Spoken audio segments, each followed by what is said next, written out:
Welcome to this explainer. Okay, today we're going to unpack the absolutely fascinating biology and psychology behind a phenomenon we literally all experience but rarely actually understand. I'm talking about why we so often sabotage our own goals. I mean, think about it. If you've ever set a lofty resolution, like say finally running that 5K or writing that book, only to inexplicably abandon it just a couple of weeks later, well, you're definitely going to want to pay close attention to the concepts we're outlining today. So, have you ever wondered why breaking a bad habit or sticking to a new, incredibly healthy one is just so intensely difficult, even when you logically know it's good for you? It begs the question, why on earth do we actively fight against our own best interests? It's a hugely frustrating paradox, right?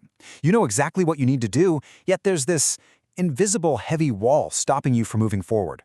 Well, as it turns out, there's a very real, very biological reason for this resistance, and it's actually built right into our hardware.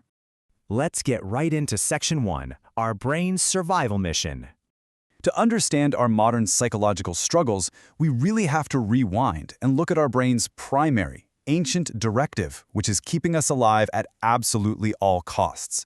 Back in the deep forests of our tribal past, avoiding the unknown was a perfect, life-saving survival mechanism. I mean, we were constantly exposed to real physical threats: wild animals, starvation, harsh natural elements. Back then, new usually just meant dangerous. But today, our environment has drastically evolved, while our biological hardware really hasn't. That exact same biological programming, hilariously and, sometimes tragically, misinterprets modern self-improvement as a lethal threat. It sees an innovative idea, a beneficial life change, or just an unfamiliar situation, and it literally rings the exact same survival alarm bells as if a predator were chasing you.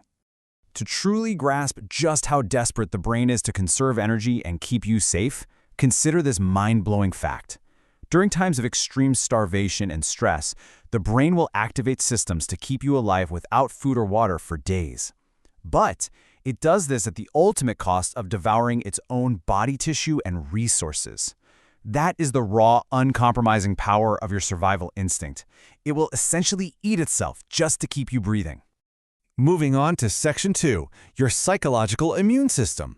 So this physical survival mechanism actually evolves into a mental one, what experts call your psychological immune system.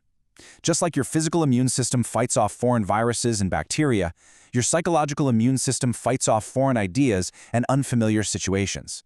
It's this continuously evolving mental defense mechanism acting as essentially an overzealous bodyguard for your ego. Its entire job is to keep that ego safe by strictly enforcing your own personal limitations. It actively rejects unfamiliarity and prevents you from making changes in your life, even, and this is the crazy part, even when those changes are overwhelmingly beneficial for you. Now, this system isn't just one single thing. It builds up starting right from your childhood and continues to evolve for as long as you live. It's constantly weaving together your life experiences, your core beliefs, your values, your self-image, and your daily thoughts, feelings, and emotions.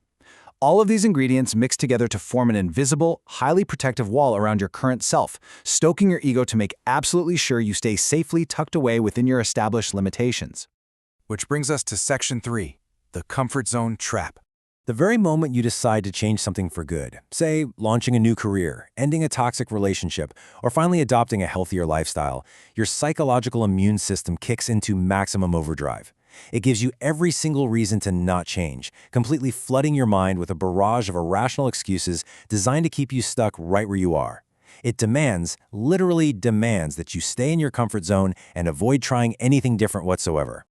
So how do you actually know when this system is hijacking your behavior? Well, the symptoms are incredibly common. You'll find yourself procrastinating by validating your own irrational reasons, or you might start heavily judging others just to make yourself feel less guilty about the things you're supposed to be doing but aren't. You'll notice yourself blaming external factors and other people for the current situation you're in. You'll naturally reject the unfamiliar, and you'll find yourself constantly, almost automatically, choosing the easygoing paths and shortcuts. But here's the absolutely crucial point. This resistance isn't just all in your head. It physically alters your state.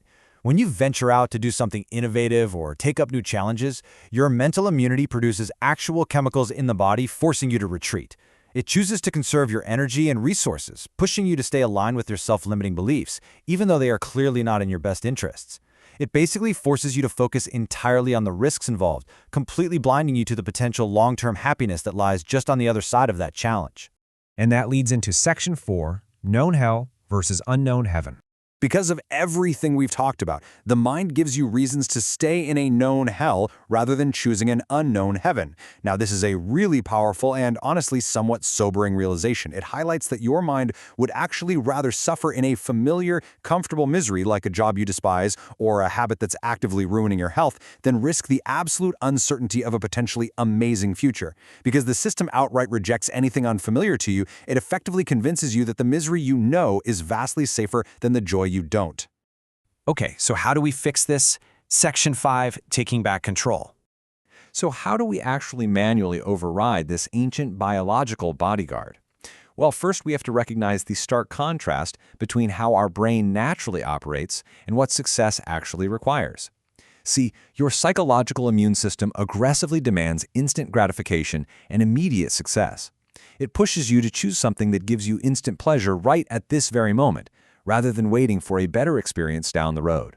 It completely lacks any understanding of delayed rewards. So to beat it, we have to consciously shift our focus away from instant pleasure and towards self-control and long-term resiliency. Because the system doesn't just automatically give you the internal drive and energy to push forward, you have to manually override it. There's no way around it. This requires the active, daily application of self-control, discipline, consistency, commitment, and resiliency. These are the absolutely mandatory tools you need to stay on track and keep giving your best. And perhaps most importantly, it requires taking full, unwavering personal responsibility for your life from this exact moment onward. You can't blame external factors anymore. You have to generate that drive yourself. By naming and understanding this psychological immune system, you are no longer a blind victim of it. You now understand exactly why the resistance to change feels so physically and mentally overwhelming. It's just your ancient brain trying to keep you safe in a modern world. But knowing this leaves you with a really critical decision to make today. Are you going to let your ancient brain dictate your future and keep you safely limited in a known hell? Or will you take the wheel, embrace the discomfort, and finally discover what your unknown heaven looks like?